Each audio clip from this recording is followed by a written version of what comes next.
90 के दशक के बीच का दौर था।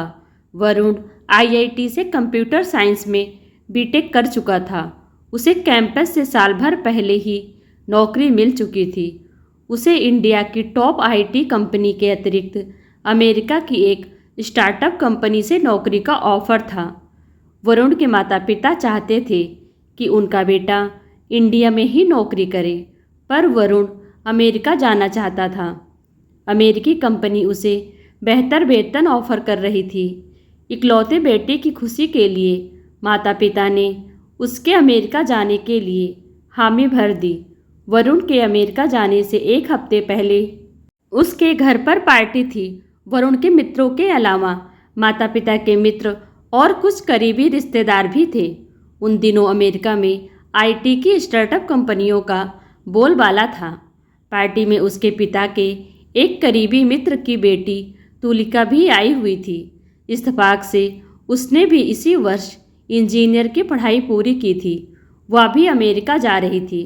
तुलिका देखने में सुंदर और स्मार्ट थी। उसे एक भारतीय आईटी कंपनी ने अपने अमेरिका ऑफिस में पोस्ट किया था। दोनों का उसी पार्टी में परिचय हुआ। दोनों अपने अमेरिकन ड्रीम्स की बातें करने लगे। वहाँ .com बूम चल रहा था। नेस्डेक दुनिया का दूसरा सबसे बड़ा शेयर एक्सचेंज है। उस समय आईटी शेयरों की कीमतों में भारी उछाल आया था। भारत से हजारों इंजीनियर अमेरिका जा रहे थे। वरुण और तुलिका दोनों 2 हफ्ते के भीतर अमेरिका में थे। वरुण अमेरिका के पश्चिमी छोर कैलिफोर्निया में था, जबकि तुलिका पूर्वी छोर पर न्यूयॉर्क में। दोनों के राज्य अलग अलग टाइम जोन में थे।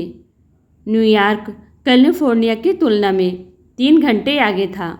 मतलब जब कैलिफोर्निया में सुबह के 7 बजते तो न्यूयॉर्क में 10 बजते, पर दोनों हमेशा कांटेक्ट में रहे। लंबी छुट्टियों में दोनों एक दूसरे से मिलते भी थे। धीरे धीरे दोनों एक दूसरे को पसंद करने लगे। इधर भारत में वरुण और तुलिका दोनों के माता पिता उनकी शादी की बात कर रहे थे। हालांकि दोनों अलग अलग जातियों के थे, पर दोनों पक्षों के लिए यह कोई मायने नहीं रखता था। दोनों परिवार उदारवादी आधुनिक विचार वाले थे। उन्होंने अपने बच्चों की राय भी ली थी। वरुण और तुलिका को बिन मांगे मनचाहा मिल रहा था। वरुण और तुलिका की शादी पक्की हो गई। वे 3 हफ्ते की छुट्टी लेकर भारत आए और शादी के बाद दोनों अमेरिका लौट गए। अमेरिका में वरुण और तुलिका को कुछ समय के लिए अलग अलग रहना पड़ा था। उसके बाद तुलिका को भी उसकी कंपनी ने कैलिफोर्निया ऑफिस में पोस्ट कर दिया। फिर दोनों एक साथ खुशी खुशी रह रहे थे। दोनों का वेतन भी अच्छा था। 2 साल के भीतर तुलिका ने एक पुत्र को जन्म दिया। दोनों ने मिलकर डुप्लेक्स घर खरीद लिया। महंगी गाड़ियाँ, फर्नीचर आदि से घर को अच्छी तरह सजा लिया। घर, गाड़ियाँ, कुछ अन्य कीमती सामान सभी किस्तों पर खरीदे गए थे। सब कुछ मज़े से चल रहा था। देखते देखते 4 साल बीत गए। अचानक .com का बुलबुला फटना शुरू हुआ। छोटी छोटी स्टार्टअप कंपनियां बंद होने लगी। कुछ अच्छी कंपनियों को बड़ी कंपनियों ने खरीद लिया। हजारों सॉफ्टवेयर इंजीनियरों की छटनी होने लगी थी। बड़ी कंपनियों ने भी अपनी इंजीनियर्स की छटनी की। इसी दौरान तुलिका को कंपनी ने ऑफ कर दिया, पर चूंकि वरुण अभी नौकरी में था, इसलिए किसी तरह खींच तान कर घर चल रहा था। बड़ी मुश्किल से वह घर और गाड़ी की ईएमआई भी दे पा रहा था, पर घर के अन्य खर्चों में कटौती करनी पड़ी थी। अंग्रेजी में एक कहावत है, misfortune never comes alone. चंद महीनों के अंदर वरुण का भी ले ऑफ हो गया। अब दोनों मियाँ बीवी बेरोजगार हो गए थे। गनीमत थी कि दोनों को छटनी के समय कुछ मुआवजा मिला, सो कुछ महीने तक गुजारा हो सका था।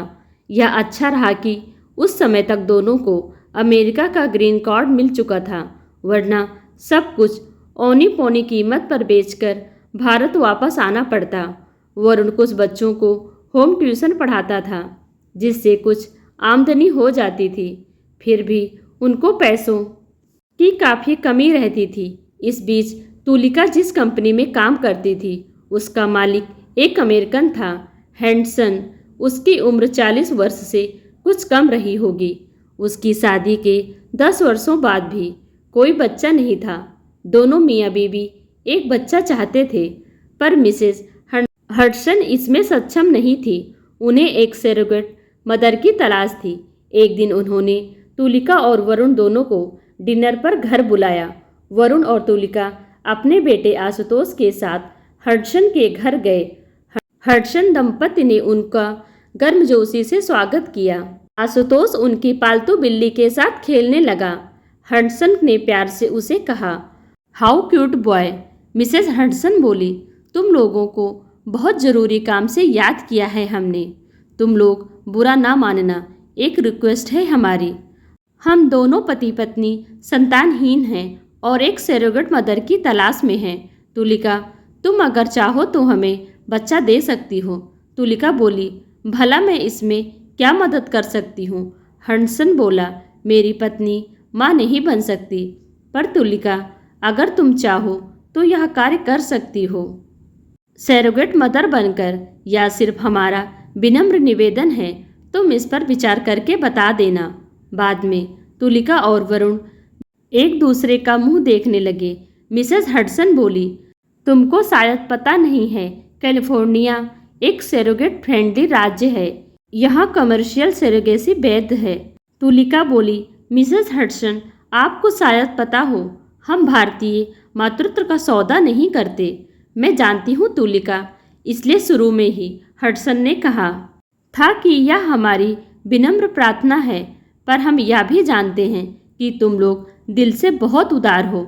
मैं तुम्हें पैसों का लालच नहीं दे रही हूँ, पर मात्र सुख प्रदान करने की भिक्षा मांग रही हूँ। निर्णय तुम लोगों का होगा और तुम्हारा इनकार भी हमें खुशी खुशी स्वीकार होगा, क्योंकि ऐसा फैसला लेना नामुमकिन तो नहीं मगर बहुत मुश्किल होता है। तुम लोग एक बार ठीक से सोचकर अपना फैसला बता देना। वरुण और तुलिका अपने घर आ गए। तुलिका ने वरुण से कहा, मिसेस हडसन अमीर होंगी, पर उन्होंने कैसे सोच लिया कि मैं अपनी कोख बेच सकती हूँ। वरुण बोला, उन्होंने सिर्फ हमसे मदद मांगी है, फैसला तो हमें ही लेना है। उधर वरुण और तुलिका की आर्थिक कठिनाइयाँ कम होने का नाम नहीं ले रही थी। लगभग 1 साल से दोनों बेकार थे। अभी तक नौकरी की कोई उम्मीद नहीं थी। वरुण ने तुलिका से कहा, अगर 1 महीने में जॉब नहीं मिलती है तो इंडिया लौटना होगा। यहाँ की सारी प्रॉपर्टी बेचकर भी शायद लोन पूरा ना हो। स्लो डाउन का असर तो अभी इंडिया में भी होगा। वहाँ भी ले ऑफ हुए हैं और काफ़ी लोग बेंच पर हैं। हो सकता है नौकरी मिल भी जाए तो सैलरी बहुत कम ही मिलेगी। तुलिका ने कहा। वरुण डरते डरते बोला, क्यों ना एक बार हडसन दंपति के प्रस्ताव पर गौर करें। अब तो आशुतोष को भी स्कूल भेजना है। मुझे सबसे ज़्यादा चिंता बेटे के भविष्य को लेकर हो रही है। सरोगेसी से यहाँ $40,000 तो मिल ही सकते हैं। तुलिका ने बिगड़कर कहा, तो तुम मेरी कोख बेचना चाहते हो? मुझे यह पसंद नहीं। इसे तुम उनकी मदद करना समझो। खरीद बिक्री तो मुझे भी पसंद नहीं है। हाँ, इसके बदले हो सकता है वे हमारी भी मदद करना चाहते हों, और हम लोगों को जो बनना था वो बन गए हैं। अब हमें बेटे को पढ़ा लिखा कर अच्छा बनाना है। उसके लिए पैसा तो चाहिए ही। उस रात दोनों पति पत्नी करवट बदल कर काटे। एक तरफ सरोगेसी का प्रश्न तो दूसरी तरफ बेरोजगारी और आर्थिक तंगी तथा अमेरिका छोड़ने का संकट। बहुत गौर करने के बाद दोनों हडसन दंपति का प्रस्ताव स्वीकार करने पर तैयार हुए। तुलिका ने कहा कि वह अपना अंडाणु नहीं देगी, उसका इंतजाम हडसन को करना होगा। हडसन दंपति को जब यह फैसला बताया गया तो 10 मिनट तक वे फोन पर ही उन्हें धन्यवाद देते रहे। उनकी आंखों के आंसू को तुलिका और वरुण देख तो नहीं सकते थे, पर उनकी आवाज़ से ऐसा महसूस किया तुलिका ने कि हडसन दंपति जैसे रो पड़े हों। उस दिन शाम को हडसन दंपति वरुण के घर आए। वे साथ में पूरे परिवार के लिए काफ़ी उपहार भी लाए थे। मिसेस हडसन, तुम्हारा शुक्रिया अदा करने के लिए हमारे पास शब्द नहीं हैं, पर बुरा ना मानना, इसके बदले में तुम जो रकम उचित समझो मांग सकती हो। हमारे यहाँ औरतें अपने फिगर पर ज़्यादा ध्यान देती हैं, इसलिए जल्द सरोगेट मदर के लिए तैयार नहीं होती। तुलिका बोली, देखिए मिसेस हडसन, मैंने पहले ही दिन कहा था कि मैं कोई खरीद फरोख्त नहीं चाहती हूँ। यह लीगल है, तुम्हारा हक है। तब बीच में वरुण बोला, हडसन, हम लोग इसे सौदा न कहकर एक दूसरे की मदद का रूप देना चाहते हैं। हडसन बोला, वह कैसे? जब तक हमें नौकरी नहीं मिलती है आप हमारे घर और कार की ईएमआई व बच्चे की फीस देते रहेंगे और कुछ नहीं। जिस दिन मुझे नौकरी मिल जाएगी उसके बाद हम अपनी किस्त खुद जमा करेंगे। नहीं, यह तो कुछ भी नहीं हुआ। मैं ऐसा करता हूँ, फ़ौरन 1 साल की सारी ईएमआई और पूरे परिवार का मेडिकल इंश्योरेंस का प्रीमियम जमा कर देता हूँ। वैसे भी डिलीवरी तक तुलिका का सारा खर्चा हमें ही उठाना है। अब हडसन दंपति को एक ऐसी महिला की खोज थी जो अपना एग्स डोनेट करे। उन्होंने एक सरोगेसी क्लिनिक से संपर्क किया। कुछ ही दिनों में एक अमेरिकी युवती इसके लिए मिल गई। एक सरोगेसी का अनुबंध तैयार किया गया जिस पर एक डोनर, सरोगेट मदर और भाभी माता पिता सबने हस्ताक्षर किया। प्रस्ताव के बाद हडसन दंपति बच्चे के कानूनी माता पिता होंगे। हडसन के शुक्राणु और उस युवती के एग्स को IVF तकनीक के जरिए क्लिनिक में फर्टिलाइज कर भ्रूण को तुलिका के गर्भ में प्रत्यारोपित किया गया। सरोगेसी की बात गुप्त रखी गई थी। तुलिका और वरुण का बेटा आशुतोष अब स्कूल जाने लगा था। तुलिका के गर्भ में बच्चे का समुचित विकास हो रहा था। 3 महीने के बाद अल्ट्रासाउंड में पता चला कि तुलिका के गर्भ में एक बच्ची पल रही है। हडसन दंपति को बेटा या बेटी से कोई फर्क नहीं पड़ने वाला था। इधर माँ में आए बदलाव को देखकर आशुतोष पूछता तो तुलिका ने आशुतोष को बता दिया कि उसकी एक छोटी बहन घर में आने वाली है। आशुतोष ने अपने स्कूल में अपने दोस्तों को बता दिया था कि जल्द ही उसके साथ खेलने वाली उसकी बहन होगी। जैसे जैसे प्रसव का समय नज़दीक आ रहा था, तुलिका के मन में ममत्वत्व जागृत होने लगा। यह सोचकर कि 9 महीने तक जिसे अपनी कोख में रखा उसे प्रसव के बाद हडसन दंपति को सौंपना होगा, वह उदास हो जाती थी। आखिर वह दिन भी आ गया।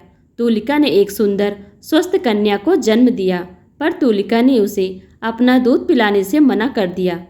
ऐसा उसने सिर्फ यह सोचकर किया कि अपना दूध पिलाने के बाद वह बच्ची को अपने से जुदा नहीं कर पाएगी। वैसे भी बच्ची को छोड़कर खाली गोद लौटना काफ़ी दुख भरा था। तुलिका के लिए उधर उसका बेटा आशुतोष घर पर बहन की उम्मीद लगाए बैठा था। बहुत मुश्किल से उसको वरुण ने किसी तरह चुप कराया कि बहन को डॉक्टर नहीं बचा पाए। बच्ची को ले जाते समय मिसेस हडसन ने पूछा, तुलिका, अगर यह बेबी तुम्हारे पास होती तो तुम इसका क्या नाम रखती? तुलिका ने बिना देर किए कहा, मैं इसका नाम सीता रखती। मैं भी बेबी का नाम सीता ही रखूंगी। मिसेस हडसन सीता को गोद में उठाकर चूमने लगी। वरुण और तुलिका को धन्यवाद देते हुए हडसन दंपति सीता को लेकर अपने घर आए। तुलिका अस्पताल से डिस्चार्ज होकर घर आई। उसे सीता से बिछड़ने का दुख तो था, पर हाथ में सीता के जन्म के समय ही वरुण को अच्छी सॉफ्टवेयर कंपनी में ऑफर मिलने की खुशी भी थी। इधर कुछ दिनों में सॉफ्टवेयर कंपनियों के अच्छे दिन लौटने लगे थे। तुलिका घर पर कुछ दिनों तक उदास रही। उसने एक दिन वरुण से कहा, एक तरह से तो सीता की 3 माएँ हुई। एक माँ जिसने अपना अंडाणु दिया, उसकी बायोलॉजिकल माँ, दूसरी उसकी सरोगेट माँ यानी मैं, और तीसरी माँ मिसेस हडसन जो कानूनन असली माँ कहलाएंगी। पर सच कहो तो मैं ही उसे 9 महीने तक अपने कोख में हर पल महसूस किया है। वरुण ने स्वीकार करते हुए सिर हिलाया था। ठीक उसी समय हडसन का फ़ोन आया। मैंने नई सॉफ्टवेयर कंपनी खोली है। सीता टेक्नोलॉजी नाम रखा है कंपनी का। तुलिका का उसमें 5% हिस्सा रहेगा और जब वह स्वस्थ महसूस करे कंपनी ज्वाइन कर सकती है। वरुण बोला, लो अब खुश हो जाओ, सीता नाम के साथ जुड़ी रहोगी। तुलिका अपने दुपट्टे से आंसू पोंछते हुए हंसने लगी।